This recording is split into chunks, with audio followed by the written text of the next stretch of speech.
Well, those working from home this year got some interesting news in the state of Ohio's new budget bill, which makes some changes to how they're taxed, potentially taking income tax revenue away from cities where businesses are located and then giving it back to workers or to the cities where they live.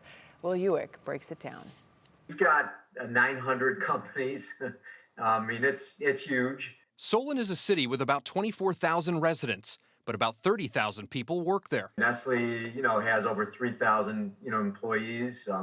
Swagelok, probably the same. So when Mayor Edward Kraus saw the new budget, which allows those working from home to file for a refund for their tax withholdings from the cities their companies are located in, he got a little concerned. We're 80% funded by, withholding. So our businesses, it's our bread and butter here.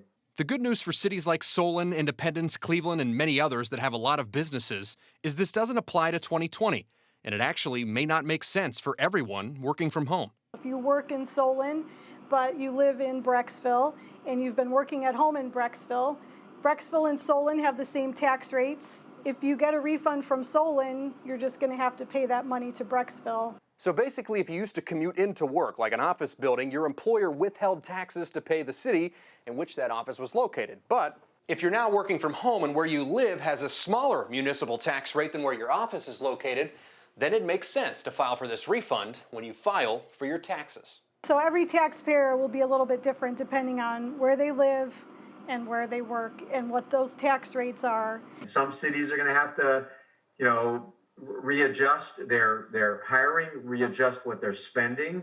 Kraus says they're still worried because they're not exactly sure how much money each city could lose and are trying to prepare for what could be a drastic drop. I'll have to question, how much you're going to be able to afford, doing new roads, fixing sewers. If we lose an employee, someone retires, I'm just not filling the position because I just don't know what the future holds. Will Ewick, 3 News.